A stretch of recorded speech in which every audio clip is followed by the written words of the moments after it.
నమస్తే అండి, welcome to Guntur రుచులు. ఈరోజైతే ఇక్కడ రెసిపీ దొండకాయ కర్రీ.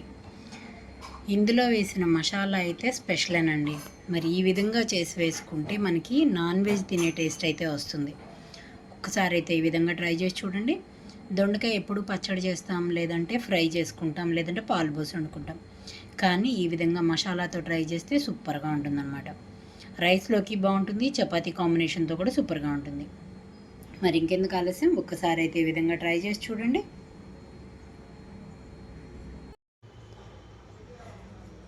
ఈరోజైతే ఇక్కడ దొండకాయ కర్రీ కోసం అండి, దొండకాయలు అయితే నేను ఇక్కడ 350 గ్రాముల వరకు కట్ చేసి పెట్టుకున్నాను. అలాగే టమాటాలు 3 పెద్ద సైజు తీసుకున్నాను. దీంట్లోకి ఉల్లిపాయలు, పచ్చిమిరపకాయ, అలాగే అల్లం, వెల్లుల్లి, పచ్చి కొబ్బరి కొద్దిగా, దీంతో పాటుగా దాల్చిన చెక్క ఒక 1 ఇంచ్ చిన్న ముక్క వరకు, అలాగే 2 లవంగాలు. ఇవి మొత్తం కలిపి మెత్తగా గ్రైండ్ చేసి పెట్టుకుంటున్నాను. తాలింపు పెట్టుకుంటున్నాను. ఇక్కడైతే స్టవ్ ఆన్ చేసి పాన్ పెట్టుకున్నాను. ఇందులోకి ఆయిల్ తీసుకుంటున్నాను నేను. ఇందులోకి 2 టేబుల్ స్పూన్స్ వరకు ఆయిల్ తీసుకున్నాను. ఆయిల్ వేడైన వెంటనే తాలింపు గింజలు మొత్తం వేసుకుంటున్నాను. ఇందులోకి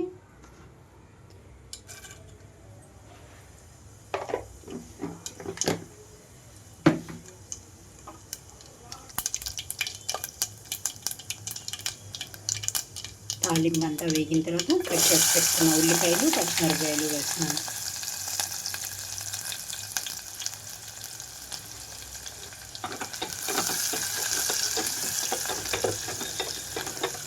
ఇందులోకి వెల్లుల్లి ఏమీ నలగొట్టి వేసుకోవట్లేదు. ఆల్రెడీ కొబ్బరితో పాటు గ్రైండ్ చేసుకున్నాను కదా, సరిపోతుంది. మూత పెట్టినాను 2 నిమిషాల పాటు.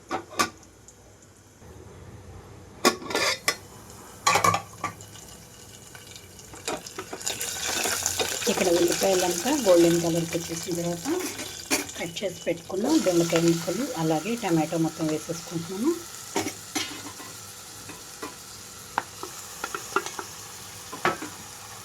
ఇందులోకి రుచికి తగినట్లుగా సాల్ట్, పసుపు కూడా వేసేసుకుంటున్నాను. ఇప్పుడు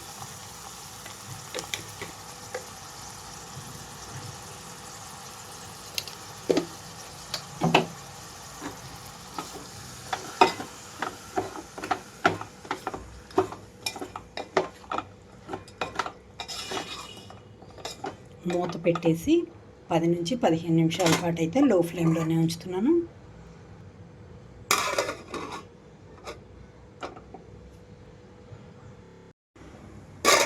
పది నిమిషాల తర్వాత మూత తీస్తున్నాను. ఇక్కడ చూడండి, ముక్క అంతా 3 అంతుల వరకు ఉడికిపోయిన తర్వాత ఇప్పుడు ఇందులోకి నేను గ్రైండ్ చేసి పెట్టుకున్న అల్లం వెల్లుల్లి పేస్ట్లోకి కొంచెం వాటర్ కూడా వేసుకుంటున్నాను. అలాగే ఇంకొక 1/2 కప్ వరకు కూడా వాటర్ వేస్తున్నాను.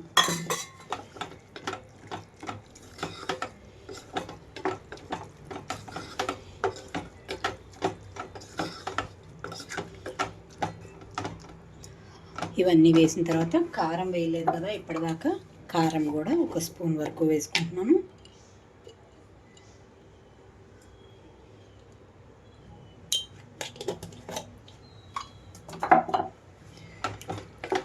గరం మసాలా కూడా వేయట్లేదండి, ఆల్రెడీ లవంగా చెక్క కూడా ఇందులోకి వేసేసాను కాబట్టి. మూత పెట్టేసి 5 నిమిషాల పాటు లో ఫ్లేమ్లో ఉంచుతున్నాను. మూత వేస్తున్నానండి. వేసిన నీరంతా కూడా చక్కగా ఇంకిపోయిన తర్వాత ఫైనల్గా కొంచెం కొత్తిమీర చల్లేసేసి కలుపుకుంటున్నాను.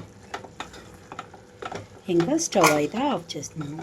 ఇది రైస్తో పాటుగా చపాతీల్లో కూడా సూపర్గా ఉంటుంది ఈ కాంబినేషన్. ఒకసారి అయితే ట్రై చేసి చూడండి. వేసిన మసాలానే ఒక స్పెషల్ అన్నమాట.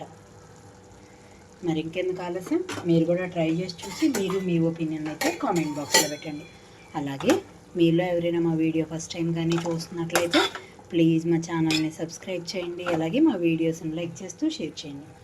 పక్కనే ఉన్న bell icon all option click చేస్తే మేము ఇచ్చే వీడియోలన్నీ మీకు నోటిఫికేషన్స్ వస్తాయి. Please encouragement. Thank you for watching. Thank you.